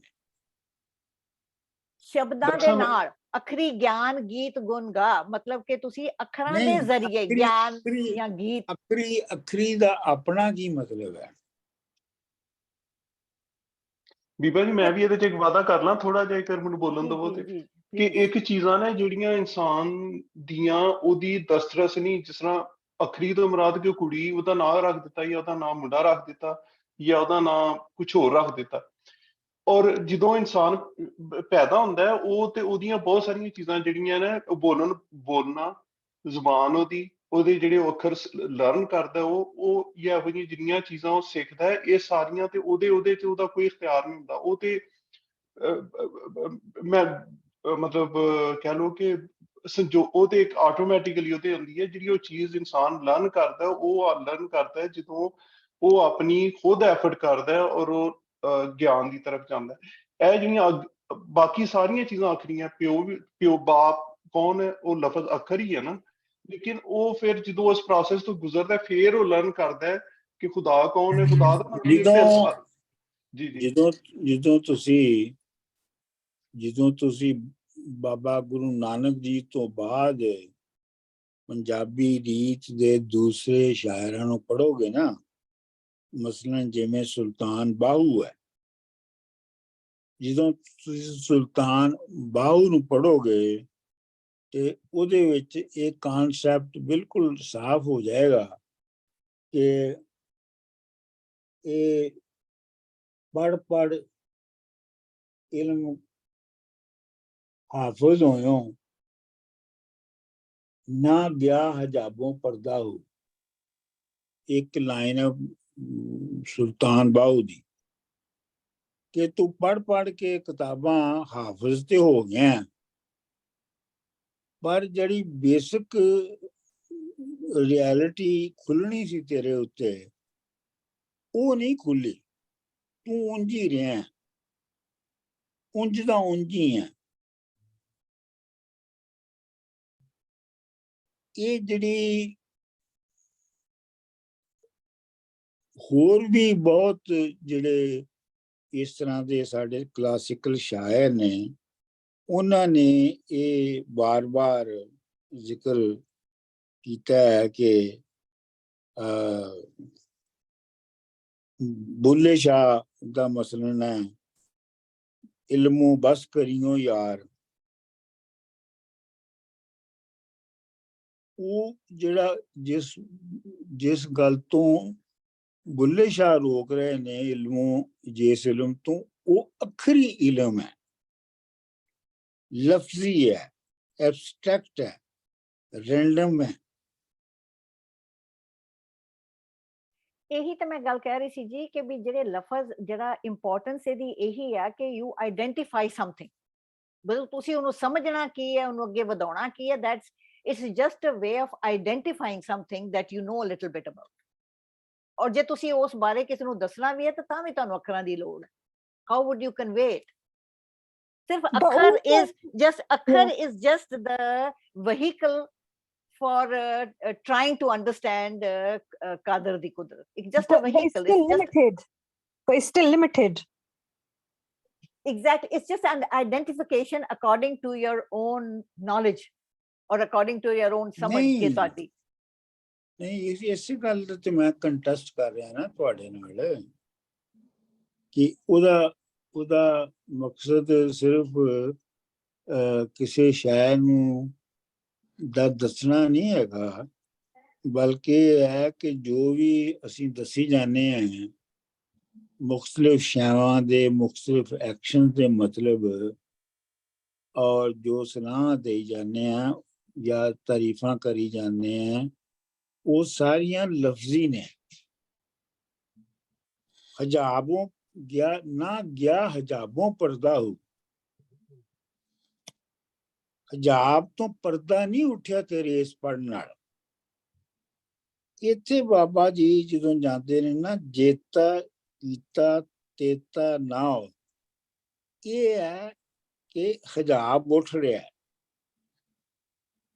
So is this the rebellious side of Baba Guru Nanak Ji, that actions speak louder than words? Yes, ਮਤਲਬ ਇਹ ਹੈ ਕਿ ਜੋ ਜਿਹਨੂੰ ਐਗਜ਼ਿਸਟੈਂਸ਼ੀਅਲਿਸਟ ਫਿਲਾਸਫੀ ਦੇ ਵਿੱਚ, ਐਗਜ਼ਿਸਟੈਂਸ਼ੀਅਲ ਫਿਲਾਸਫੀ ਦੀ ਬੇਸ ਇਹ ਹੈ ਕਿ ਤੁਸੀਂ ਐਗਜ਼ਿਸਟ ਕਰਦੇ ਹੋ, ਐਗਜ਼ਿਸਟੈਂਸ ਪ੍ਰਸੀਡਸ ਐਸੈਂਸ। ਜਿਹੜੀ ਹੋਂਦ ਹੈ ਉਹ ਜਿਹੜੇ ਤੁਹਾਡੇ ਜੌਹਰ ਨੇ ਜਾਂ ਜੋ ਤੁਹਾਡੇ ਐਸੈਂਸ ਹੈ, ਉਹ ਤੁਹਾਡੀ ਹੋਂਦ ਤੋਂ ਬਾਅਦ ਜਾਂ ਤੁਹਾਡੀ ਹੋਂਦ ਤੋਂ ਬਾਹਰ ਨਿਕਲਦਾ ਹੈ।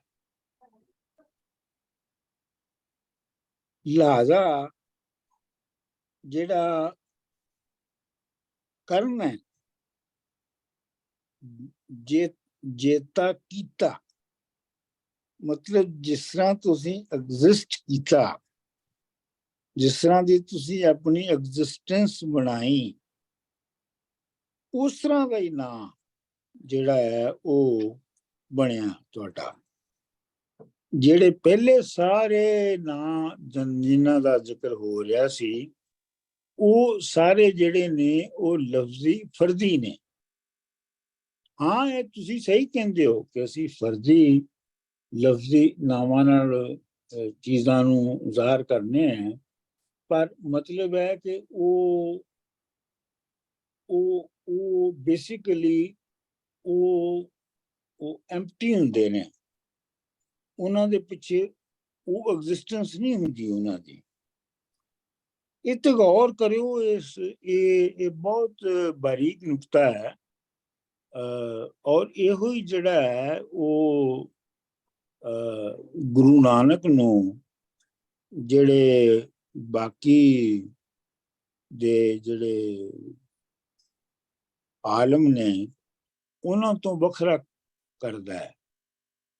ਔਰ ਜਿਹੜੀ ਐਗਜ਼ਿਸਟੈਂਸ਼ੀਅਲਿਜ਼ਮ ਦੀ ਫਿਲਾਸਫੀ ਹੈ, ਉਹਨੂੰ ਵੀ ਤੁਸੀਂ ਸਾਹਮਣੇ ਰੱਖੋ ਕਿ ਇਹ ਜਦੋਂ ਅਸੀਂ ਕਹਿੰਦੇ ਹਾਂ ਐਗਜ਼ਿਸਟੈਂਸ ਪ੍ਰਸੀਡਸ ਐਸੈਂਸ, ਜੋ ਤੁਹਾਡੀ ਐਗਜ਼ਿਸਟੈਂਸ ਹੈ ਉਹ ਤੁਹਾਡੀ ਐਸੈਂਸ ਤੋਂ ਪਹਿਲੇ ਹੁੰਦੀ ਹੈ। ਉਹ ਜੇ ਤੁਸੀਂ ਆਪਣਾ ਐਗਜ਼ਿਸਟੈਂਸ਼ੀਅਲਿਸਟਾਂ ਦੀ ਤੁਸੀਂ ਜਿਹੜੀ ਫਿਕਰ ਹੈ ਉਹਨੂੰ ਸਮਝਣਾ ਹੋਵੇ ਤੇ ਤੁਸੀਂ ਇੰਝ ਸਮਝ ਸਕਦੇ ਹੋ ਕਿ ਫਰਜ਼ ਕਰੋ ਇੱਕ ਬੰਦਾ ਜਿਹੜਾ ਹੈ ਉਹ ਫੌਜ ਦੇ ਵਿੱਚ ਅਕਾਊਂਟਸ ਦਾ ਕਲਰਕ ਹੈ, ਉਹ ਬੰਦੂਕ ਨਹੀਂ ਚਲਾਉਂਦਾ, ਬੰਦੂਕ ਚਲਾਉਣ ਵਾਲੇ ਹੋਰ ਨੇ, ਲੇਕਿਨ ਬੰਦੂਕ ਚਲਾਉਣ ਵਾਲੇ ਜਿਹੜੇ ਨੇ ਉਹ ਕਿਸੇ ਇਲਾਕੇ ਤੇ ਕਬਜ਼ਾ ਕਰਦੇ ਨੇ, ਉੱਥੇ ਜ਼ੁਲਮ ਕਰਦੇ ਨੇ, ਜੋ ਕੁਛ ਵੀ ਉਹਨਾਂ ਕੋਲ ਹੁੰਦਾ ਹੈ ਉਹ ਕਰਦੇ ਨੇ। ਤੇ ਉਹਦੇ ਵਿੱਚ ਇਹ ਜਿਹੜਾ ਅਕਾਊਂਟੈਂਟ ਕਲਰਕ ਹੈ, ਇਹਦੀ ਹਸੀਅਤ ਕੀ ਹੈ, ਇਹਦੀ ਐਗਜ਼ਿਸਟੈਂਸ ਕੀ ਹੈ?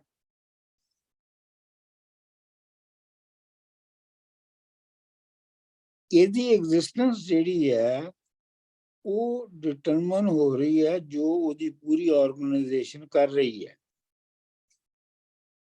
ਉਹ ਇਹ ਨਹੀਂ ਕਹਿ ਸਕਦਾ ਕਿ ਮੈਂ ਤਾਂ ਸਿਰਫ ਜਮਾ ਤਫਰੀਕ ਕਰਦਾ ਸਾਂ, ਮੈਂ ਕਿਹੜੀ ਤਲਵਾਰ ਚਲਾਉਂਦਾ ਸਾਂ।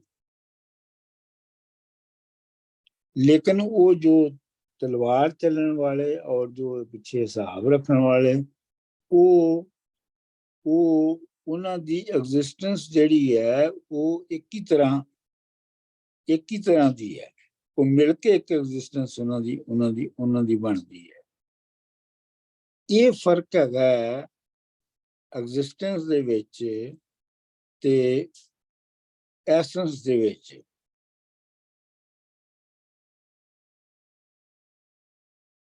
ਡਾਕਟਰ ਸਾਹਿਬ ਮੇਰੀ ਤਾਂ ਬਿਲਕੁਲ, ਮੈਨੂੰ ਤਾਂ ਆਲਟਰਨੇਟ ਜੀ ਗੱਲ ਸਮਝ ਲੱਗੀ ਆ, ਬਿਲਕੁਲ ਡਿਫਰੈਂਟ ਹੈ।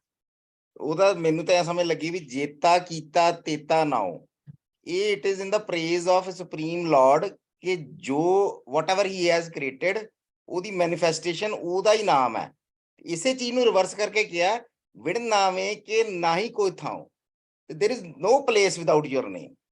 ਅੱਗੇ ਲਾਈਨਾਂ ਵੀ ਇਹਨੂੰ ਕੈਰੀ ਕਰਦੀਆਂ ਨੇ, ਕੁਦਰਤ ਕੌਣ ਕਹਾਂ ਵਿਚਾਰ, ਵਾਰੇ ਨਾ ਜਾਵਾਂ ਇੱਕ ਵਾਰ, ਜੋ ਤੁਧ ਪਾਵੇ ਸਹੀ ਭਲੀਕਾਰ, ਤੂੰ ਸਦਾ ਸਲਾਮਤ ਨਿਰੰਕਾਰ। ਨਹੀਂ, ਤੁਹਾਡਾ ਵਿਊ ਜਿਹੜਾ ਨਾ ਜੀ ਉਹ ਨਹੀਂ ਮੈਨੂੰ ਠੀਕ ਲੱਗਦਾ, ਕਿਉਂਕਿ ਜੇਤਾ ਕੀਤਾ ਤੇਤਾ ਨਾਉ, ਗੱਲ ਇੱਥੇ ਹੋ ਰਹੀ ਹੈ ਬੰਦੇ ਦੀ। ਪਰ ਥੱਲੇ ਸਰ ਕੁਦਰਤ ਦੀ ਵੀ ਗੱਲ ਹੋ ਰਹੀ ਹੈ। ਨਹੀਂ, ਕੁਦਰਤ ਕੌਣ ਗੱਲ ਤੇ ਹੋ ਰਹੀ ਹੈ, ਗੱਲ ਤੇ ਹੋ ਰਹੀ ਹੈ ਕਰਨ ਵਾਲਿਆਂ ਦੀ। ਕਰਨ ਵਾਲੇ ਤੇ ਬੰਦੇ ਨੇ, ਜੇਤਾ ਜਾਂ ਹੋਰ ਜਿਹੜੀ ਕੁਦਰਤ ਦੀਆਂ ਛਾਵਾਂ ਨੇ। ਮਤਲਬ ਇਹ ਹੈ ਕਿ ਜੇ ਅਸੀਂ ਕਹੀਏ ਕਿ ਜੀ ਭਗਵਾਨ ਨੇ ਕੀਤਾ ਤੇ ਉਹਦਾ ਤੇ ਕੋਈ ਮਾਨਾ ਨਹੀਂ ਬਣਦਾ। Dr. Manzoor, can we also look at this as Baba Guru Nanak Ji kind of critiquing the Bible, like, because in the Bible it says in the beginning was the word. So kind of it's not just about the word, it's about existing. Yes. What do you think? Okay. Any existence ਹੈ ਬੁਨਿਆਦ। ਮੈਨੂੰ ਤੁਹਾਡੀ ਤੁਸੀਂ ਜਿਸ ਤਰ੍ਹਾਂ ਤਸ਼ਰੀਹ ਕਰਦੇ ਹੋ ਸਤਿੰਦਰ ਜੀ, ਮੈਨੂੰ ਉਹ ਬੜੀ ਕੁਛ ਵੱਖਰੀ ਜੀ ਲੱਗਦੀ ਹੈ। ਇੱਥੇ ਤੁਸੀਂ ਕੀਤੀ ਹੈ ਜੇਤਾ ਕੀਤਾ ਤੇਤਾ ਨਾਉ, ਕਿ ਜਿਹੜਾ ਉਹ ਹਸਤੀ ਨੇ ਜੋ ਉਹਨੇ ਕ੍ਰੀਏਟ ਕੀਤਾ ਉਹੀ ਉਹਦਾ ਮੈਨੀਫੈਸਟੇਸ਼ਨ, ਜੋ ਉਹਦੀ ਨਾਮ ਹੈ, ਉਹਦਾ ਹੀ ਨਾਮ ਹੈ, ਸਭ ਉਹਦੇ ਹੀ ਨਾਮ ਨੇ। ਵਿਣ ਨਾਵੇਂ ਕਿ ਨਾਹੀ ਕੋ ਥਾਉ, ਵਿਣ ਨਾਮ ਤੋਂ ਉਹ ਮਤਲਬ ਕਿ ਉਹ ਇਹ ਥਿਊਰਮ ਨੂੰ ਰਿਵਰਸ ਵੀ ਕਰਤਾ ਉਹਨਾਂ ਨੇ, ਵਿਣ ਨਾਵੇਂ ਕਿ ਨਾਹੀ ਕੋ ਥਾਉ। ਗੱਲ ਇਹ ਹੈ ਕਿ ਇਹਦੇ ਵਿੱਚ ਜਿਹੜੀ ਕਰਨ ਵਾਲਾ ਹੈ ਨਾ, ਕਰਨ ਵਾਲਾ ਜਿਹੜਾ ਹੈ ਉਹ ਇਨਸਾਨ ਨਹੀਂ ਹੈ, ਕਰਨ ਵਾਲਾ ਕੋਈ ਹੋਰ ਹੈ ਤੁਹਾਡੀ ਐਕਸਪਲੇਨੇਸ਼ਨ ਚ। ਉਹ ਸਰ ਲਾਸਟ ਲਾਈਨ, ਤੂੰ ਸਦਾ ਸਲਾਮਤ ਨਿਰੰਕਾਰ, ਉਹ ਸ਼ਾਇਦ ਨਿਰੰਕਾਰ ਹੈ ਕੋਈ। ਨਹੀਂ, ਜਿਹੜਾ ਉਹ ਜੇਤਾ ਕੀਤਾ ਤੇਤਾ ਨਾਉ, ਜਿੰਨਾ ਕੀਤਾ ਓਨਾ ਹੀ ਨਾ ਹੋਣਾ ਹੈ। ਇਹਦਾ ਮਤਲਬ ਹੈ ਕਿ ਜਿਹੜਾ ਯੂਨੀਵਰਸ ਦੇ ਵਿੱਚ ਜੋ ਤੁਸੀਂ ਜਿੰਨਾ ਹਿੱਸਾ ਪਾਇਆ ਓਨਾ ਹੀ ਤੁਹਾਡਾ ਨਾਂ ਹੋਵੇਗਾ। ਤੁਸੀਂ ਹੁਣ ਮਸਲਨ ਮਿਸਾਲ ਦੇ ਤੌਰ ਤੇ ਅਗਲੀ ਵਾਰੀ ਅਸੀਂ ਪੜਾਂਗੇ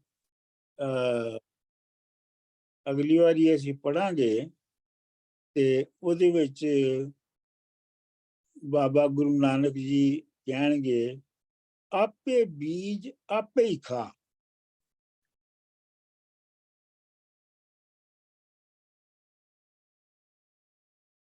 ਉਹਦੇ ਵਿੱਚ ਸਪੈਸੀਫਿਕ ਕਰ ਦਿੱਤਾ ਗਿਆ ਕਿ ਤੁਸੀਂ ਕੀ ਕਰਨਾ ਹੈ। ਸੋ ਇਹ ਜਿਹੜੀ ਤੁਹਾਡੇ ਵਾਲੀ ਤਸ਼ਰੀਹ ਨਹੀਂ ਹੈ, ਬਲਕਿ ਇੱਕ ਕੰਟਰਾਸਟ ਹੈਗਾ, ਇੱਕ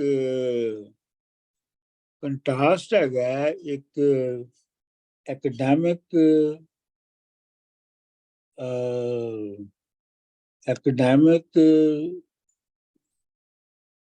ਐਬਸਟਰੈਕਟ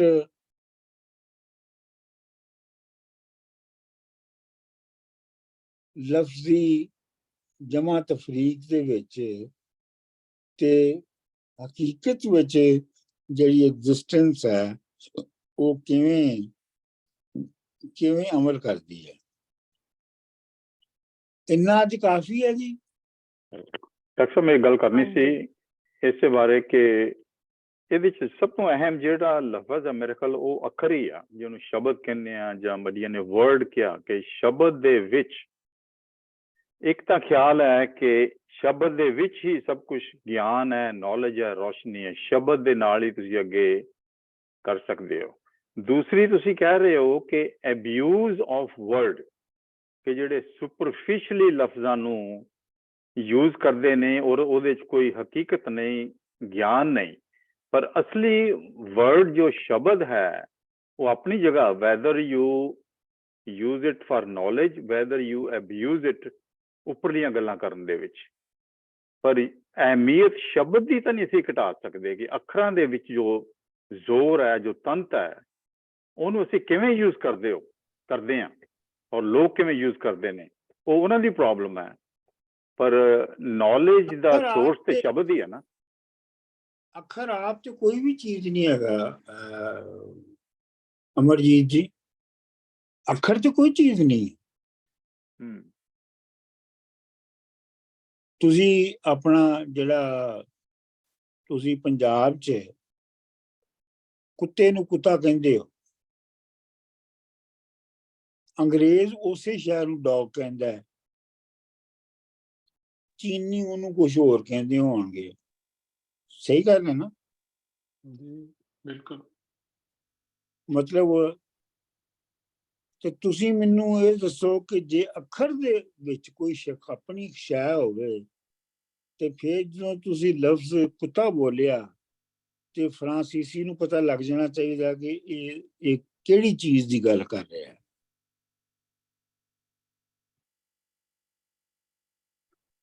ਨਾਲੇ ਸਰ ਅਸੀਂ ਖੁਦ ਆਪ ਹੀ ਨਾ ਰੱਖਿਆ। ਤੁਸੀਂ ਜਿਹੜਾ ਨਾ ਦੋ ਗੱਲਾਂ ਨੂੰ ਆਪਣਾ ਅਮਰਜੀਤ ਜੀ ਤੁਸੀਂ ਕਨਫਿਊਜ਼ ਕਰ ਰਹੇ ਹੋ। ਸ਼ਬਦ ਦਾ ਮਤਲਬ ਇੱਕ ਤੇ ਆਮ ਜਿਹੜਾ ਮਜ਼ਹਬੀ ਮਾਇਨੇ 'ਚ ਲਿਆ ਜਾਂਦਾ ਨਾ ਕਿ ਯਾਨੀ ਪਾਕ ਕਲਾਮ ਦੇ ਮਾਇਨੇ 'ਚ, ਦੂਜਾ ਹੈਗਾ ਸ਼ਬਦ ਜਾਂ ਲਫ਼ਜ਼ ਦੀ ਆਪਣੀ ਹਸੀਅਤ ਕੀ ਹੈ। ਲਫ਼ਜ਼ ਦੀ ਆਪਣੀ ਕੋਈ ਹਸੀਅਤ ਨਹੀਂ ਹੁੰਦੀ। ਅਗਰ ਲਫ਼ਜ਼ ਦੀ ਕੋਈ ਹਸੀਅਤ ਹੁੰਦੀ ਤੇ ਸਾਰੀ ਦੁਨੀਆ ਦੀ ਇੱਕ ਹੀ ਜ਼ੁਬਾਨ ਹੁੰਦੀ। ਲਫ਼ਜ਼ ਜਿਹੜੇ ਨੇ ਉਹ ਸਿਰਫ ਸਿਗਨਲ ਨੇ, ਔਰ ਉਹ ਸਿਗਨਲ ਜਿਹੜੇ ਨੇ ਉਹ ਤੁਸੀਂ ਜਾਲੀ ਤਰੀਕੇ ਨਾਲ ਵੀ ਯੂਜ਼ ਕਰ ਸਕਦੇ ਹੋ ਤੇ ਉਹ ਤੁਸੀਂ ਅਸਲੀ ਤਰੀਕੇ ਨਾਲ ਵੀ ਯੂਜ਼ ਕਰ ਸਕਦੇ ਹੋ। ਨਾਲੇ ਸਰ ਜਿਹੜਾ ਨਾ ਇਨਸਾਨ ਦਾ ਵਸ ਨਹੀਂ ਇਹਦੇ 'ਚ ਕਿ ਉਹ ਕਿਹੜੇ ਘਰ, ਅਗਰ ਇੱਕ ਬੰਦਾ ਹਿੰਦੂ ਦੇ ਘਰ ਪੈਦਾ ਹੋ ਗਿਆ ਤੇ ਉਹਨੇ ਉਹ ਚੀਜ਼ਾਂ ਸਿੱਖ ਲੈਣੀਆਂ, ਨਾਮ ਉਹਦਾ ਉਹ ਹੋ ਜਾਣਾ, ਉਹਦੇ ਵਿੱਚ ਤੇ ਉਹਦਾ ਰੋਲ ਹੀ ਕੋਈ ਨਹੀਂ। ਇੱਕ ਬੰਦਾ ਮੁਸਲਮਾਨ ਦੇ ਘਰ ਪੈਦਾ ਹੋ ਗਿਆ, ਉਹਨੇ ਅਰਬੀ ਸਿੱਖ ਲਈ, ਕੁਰਾਨ ਪੜ੍ਹ ਲਿਆ, ਉਹਦੇ 'ਚ ਤੇ ਬੰਦੇ ਦਾ ਅਮਲ ਦਾ ਫਰਕ ਕੋਈ ਨਹੀਂ। ਉਹਨੇ ਬੋਲੀ ਵੀ ਉਹ ਸਿੱਖੀ ਜਿਹੜੀ ਉਸ ਘਰ 'ਚ ਲੱਭ ਗਈ। ਅੱਗੋਂ ਉਹਨੇ ਬਣਨਾ ਤੇ ਉੱਥੋਂ ਹੈ ਜਦੋਂ ਉਹਨੇ ਆਪਣਾ ਗਿਆਨ ਪੈਦਾ ਕਰਨਾ। ਨਹੀਂ ਮਤਲਬ ਇਹ ਹੈ ਕਿ ਇੱਥੇ ਟੈਕਨੀਕਲ ਗੱਲ ਹੋ ਰਹੀ ਹੈ ਅਮਰਜੀਤ ਨਾਲ ਕਿ ਉਹਦੇ ਜਿਹੜਾ ਅੱਖਰ ਹੈ ਲਫ਼ਜ਼ ਹੈ ਉਹ ਖੁਦ ਉਹਦੀ ਕੀ ਅਸਲੀਅਤ ਹੈ ਤੇ ਜਿਹੜੀ ਲਿੰਗੁਇਸਟਿਕਸ ਦੇ ਵਿੱਚ ਜਿਹੜਾ ਅੱਖਰ ਹੈ ਜਾਂ ਲਫ਼ਜ਼ ਹੈ ਉਹਦੀ ਤੇ ਕੋਈ ਅਹਿਮੀਅਤ ਨਹੀਂ ਹੈਗੀ। ਉਹ ਤਾਂ ਇੱਕ ਸਿਗਨਲ ਹੈ। ਕਿਸੇ ਇੱਕ ਮੁਆਸ਼ਰੇ ਨੇ ਕਿਸੇ ਇੱਕ ਥਾਂ ਦੇ ਲੋਕਾਂ ਨੇ ਇੱਕ ਸਿਗਨਲ ਮੁਕਰਰ ਕੀਤਾ ਹੈ। ਫਿਰ ਉਹ ਸਿਗਨਲ ਜਿਹੜਾ ਹੈ ਉਹਦਾ ਮਿਸਯੂਜ਼ ਵੀ ਕਰਦੇ ਨੇ ਔਰ ਯੂਜ਼ ਵੀ ਕਰਦੇ ਨੇ। ਤੇ ਲੇਕਿਨ ਅਗਰ ਜੇ ਅੱਖਰ ਦੇ ਵਿੱਚ ਕੋਈ ਚੀਜ਼ ਹੁੰਦੀ ਐਸੀ ਤਾਂ ਫਿਰ ਇੱਕ ਹੀ ਲਫ਼ਜ਼ ਦੁਨੀਆ ਦੇ ਵਿੱਚ ਇੱਕ ਹੀ ਤਰ੍ਹਾਂ ਸਮਝਿਆ ਜਾਂਦਾ। ਇੰਜ ਨਹੀਂ ਹੁੰਦਾ। ਉਹ ਮਹਿਜ਼ ਇੱਕ ਸਿਗਨਲ ਹੈ। ਨਹੀਂ ਉਹ ਤਾਂ ਮੈਂ ਮੰਨਦਾ ਡਾਕਟਰ ਸਾਹਿਬ ਕਿ ਅੱਖਰ ਖੁਦ ਆਪਣੇ ਆਪ 'ਚ ਕੋਈ ਚੀਜ਼ ਨਹੀਂ, ਸਿਗਨਲ ਦੇ ਥਰੂ ਹੀ ਜਿੱਦਾਂ ਤੁਸੀਂ ਕਿਹਾ ਕਿ ਵੈਦਰ ਉਹਦੇ 'ਚੋਂ ਤੁਸੀਂ ਉਹ ਤਾਂ ਇੱਕ ਸਿਗਨਲ ਹੈ। ਤੇ ਚੰਗਾ ਇਸ਼ਾਰਾ ਲੈਂਦੇ ਹੋ ਜਾਂ ਮਾੜਾ ਇਸ਼ਾਰਾ ਲੈਂਦੇ ਹੋ ਜਾਂ ਚੰਗਾ ਨੌਲੇਜ ਮਿਲਦਾ ਜਾਂ ਮਾੜਾ ਮਿਲਦਾ ਉਹ ਸਿਗਨਲ ਦੇ ਵਿੱਚ ਹੀ ਹੈ ਨਾ ਸਾਰਾ ਕੁਝ। ਨਹੀਂ ਲੇਕਿਨ ਉਹ ਤੇ ਇੱਕ ਸਿਗਨਲ ਹੈ ਨਾ।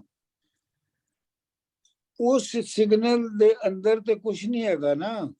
ਅਗਰ ਉਸ ਸਿਗਨਲ ਦੇ ਅੰਦਰ ਅਗਰ ਹਕੀਕਤ ਹੋਵੇ,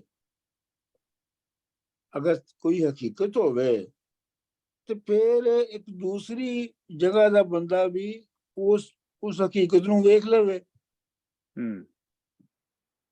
ਉਥੇ ਤੇ ਵੀ ਉਹਦਾ ਉਹੀ ਅਸਰ ਹੋਣਾ ਚਾਹੀਦਾ। ਜੀ ਬਿਲਕੁਲ ਸਰ ਜੀ। ਫਿਰ ਮੈਂ ਜਿਹੜੀ ਗੱਲ ਕਹਿੰਨੀ ਆ ਕਿ ਬਈ just means of identifying something according to your own knowledge, ਫਿਰ ਉਹ ਗੱਲ ਸਹੀ ਨਹੀਂ ਹੋਈ।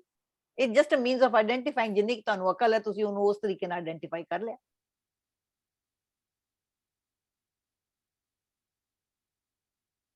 ਨਹੀਂ ਤੁਸੀਂ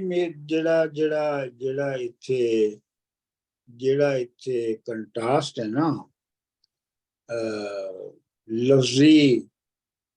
ਲਫ਼ਜ਼ੀ ਇਲਮ ਦਾ ਜਾਂ ਲਫ਼ਜ਼ੀ ਗਿਆਨ ਦਾ ਔਰ ਕਮਾਏ ਹੋਏ ਗਿਆਨ ਦਾ ਜਾਂ ਕਮਾਏ ਹੋਏ ਦਾ, ਉਹ ਮੇਰਾ ਖਿਆਲ ਹੈ ਕਿ ਉਹ ਸਾਫ਼ ਨਹੀਂ ਹੋਇਆ। ਸੋਚਣਾ ਪੈਣਾ। ਚਲੋ ਇਹਨੂੰ ਇੱਥੇ ਹੁਣ ਸੋਚਿਓ ਇਸ ਹਫ਼ਤੇ ਤੇ ਅਗਲੀ ਵਾਰੀ ਗੱਲ ਕਰਾਂਗੇ। ਰਿਕਾਰਡਿੰਗ ਬੰਦ ਕਰੋ ਜੀ, 1 ਮਿੰਟ।